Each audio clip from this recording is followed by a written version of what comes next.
Baiklah, kami dari kelompok 3 akan mempresentasikan tentang studi perencanaan tanggul untuk pengendali banjir sungai Petepahan Kabupaten Kuantan, Singingi. Sungai Petapahan adalah salah satu sungai di Desa Petapahan yang rawan banjir yang memiliki luas das 89,23 km pangkat 2 dengan panjang 16 km. Setiap kejadian banjir akibat luapan Sungai Petapahan menyebabkan risk flood yang cukup besar seperti hampir kurang lebih 60 ha setiap tahun, sawah tergenang dan 143 rumah tergenang, 56 km jalan nasional maupun jalan wilayah terendam air. Perencanaan pengendalian banjir di Sungai Petapahan dapat dilakukan apabila debit banjir rencana di sungai ini diketahui, sehingga debit banjir tersebut dapat didesain bangunan pengendali banjir. Yang dalam penelitian ini adalah tanggul. Tanggul berfungsi untuk menahan debit banjir, sehingga luapan air akibat Sungai Petapahan diharapkan dapat ditahan oleh tanggul tersebut.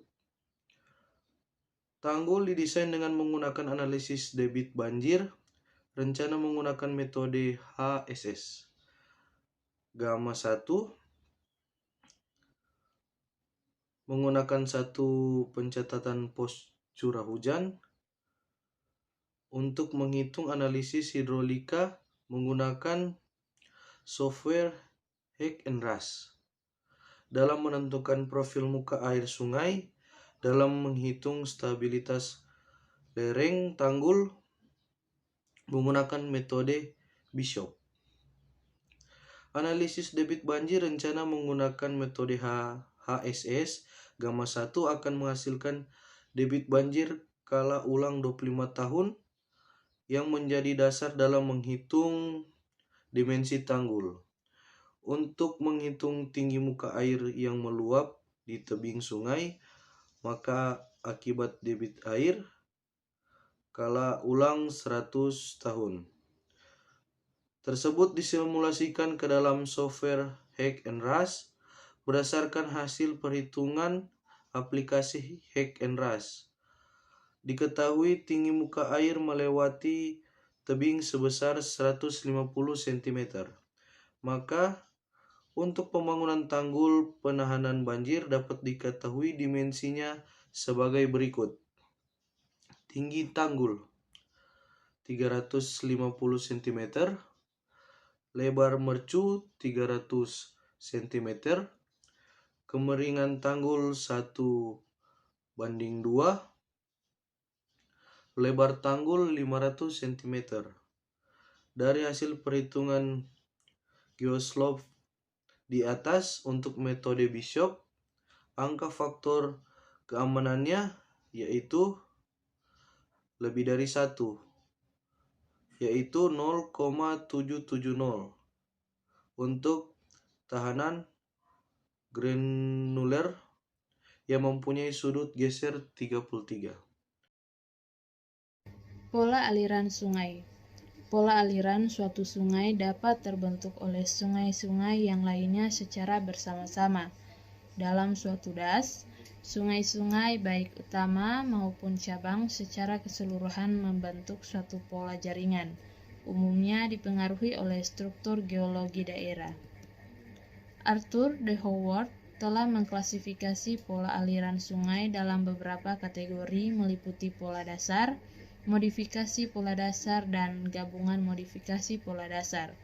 Adapun pola aliran sungai yang diklasifikasi menurut Arthur D. Howard adalah sebagai berikut. Yang pertama, dendritik. Pola berbentuk cabang atau mendaun ini umumnya terbentuk pada lapisan sedimen mendatar. Sedimen-sedimen yang satu jenis atau batuan yang mempunyai resistensi yang sama. Bentuk pola ini menyerupai pelebaran bentuk silang pohon beringin. Pola ini berkembang di bebatuan yang cenderung homogen dan tidak melalui kontrol struktur. Yang kedua, paralel. Pola yang berbentuk sejajar ini umumnya berbentuk pada daerah dengan kemiringan umum lereng menengah sampai terjal, atau pada singkapan batuan yang lebar dan sejajar serta miring. Yang ketiga, treadis. Pola berbentuk pagar ini terbentuk pada daerah batuan sedimen yang miring atau terlipat pada daerah batuan sedimen yang terubah. Dapat juga pada daerah dengan patahan yang saling tegak lurus atau pada daerah dengan bukit-bukit sejajar. Yang keempat, rektangular. Pola berbentuk menyudut ini hampir sama dengan trellis, hanya jumlah sungai yang lebih sedikit. Yang kelima, radial. Pola yang berbentuk memancar ini muncul pada daerah dengan bentuk berhubungan atau bentuk kerucut, dan biasanya dijumpai pada daerah pegunungan. Pola pengaliran radial memiliki dua karakteristik, yaitu sistem sentrifugal menyebar keluar dari titik pusat, berarti bahwa daerah tersebut berbentuk kerucut. Kedua, sistem sentripetal menyebar ke arah titik pusat, memiliki arti bahwa daerah tersebut berbentuk cekungan. Yang keenam, anular. Pola berbentuk cincin ini terletak di daerah sekitar bumbungan atau kubah, terutama bila terdapat percampuran batuan yang lunak dan keras, sehingga sungai ini mengalir sejajar arah lapisan, anak-anak sungai searah dengan kemiringan lapisan. Yang ketujuh, multibasinal. Pola dengan banyak cekungan ini muncul pada basement berbagai variasi dengan kondisi geologinya. Dapat terjadi pada daerah dengan banyak cekungan akibat pelarutan atau daerah gunung api sekarang, atau daerah yang belum ditemukan sebab-sebab cekungannya. Yang kedelapan, contorted. Pola ini muncul pada daerah dengan struktur geologi yang kompleks, umumnya berasosiasi dengan batuan metamorfik, kompleks dengan lipatan yang intensif, intrusi, kekar, dan sebagainya. Bagian tanggul berikut merupakan gambar daripada bagian tanggul. Tinggi jagaan. Tinggi jagaan merupakan tambahan tinggi pada tanggul untuk menampung loncatan air dari permukaan air sungai yang mengalir. Berikut pada tabel 1 merupakan tabel tinggi jagaan tanggul. Lebar mercu tanggul. Pada tabel kedua ini merupakan tabel lebar mercu tanggul. Tahap penelitian. Adapun tahap penelitian ini adalah sebagai berikut. 1. Menentukan batas-batas das dengan mengacu pada stasiun hidrometri di titik kontrol pada das yang ditinjau. 2. Mengukur luas das. 3. Mengukur panjang sungai. 4. Menghitung parameter hidrograf satuan das. 5. Menganalisis frekuensi hujan sesuai dengan jenis sebenarnya berdasarkan prematur statistik. 6. Menentukan curah hujan rancangan. 7. Melakukan uji kesesuaian distribusi frekuensi. 8. Menghitung debit banjir rancangan dengan menggunakan metode hidrograf satuan sintetik gamma 1 untuk skala ulang yang ditentukan.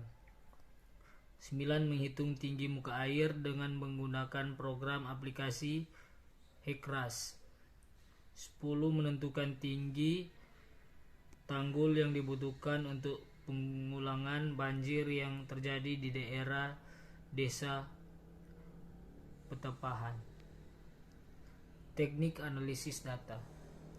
Untuk menganalisis data yang telah diperoleh menggunakan persamaan dari metode yang digunakan, yang metode hidrograf satuan sintetik gamma 1 untuk mempermudah proses pengelolaan data nantinya dapat menggunakan perangkat lunak yaitu Microsoft Excel.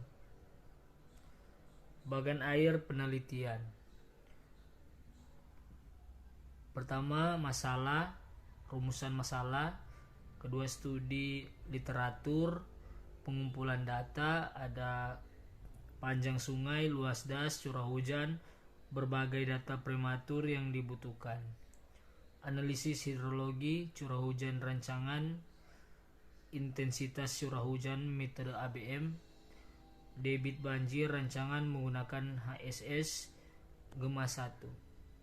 Analisis hidrolika, menghitung tinggi muka air menggunakan program aplikasi HESRAS.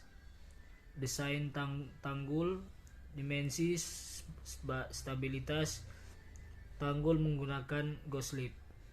Kesimpulan dan saran selesai. Selanjutnya ada hasil dan pembahasan, yaitu data curah hujan maksimum tahunan DAS. Parameter karakteristik daerah aliran sungai yang digunakan untuk perhitungan debit banjir rancangan dengan metode hidrograf satuan sinetik Gama 1 ditabulasikan sebagai berikut, yaitu pada tabel 6, parameter daerah aliran sungai yang teman-teman boleh lihat di layar. Kemudian pada tabel 7 ada juga curah hujan maksimum tahunan DAS Petapahan dengan data curah hujan maksimum mulai bulan Januari sampai dengan Desember dari tahun 2008 sampai dengan 2017. Kemudian ada juga hitungan statistik hujan maksimum DAS Petapahan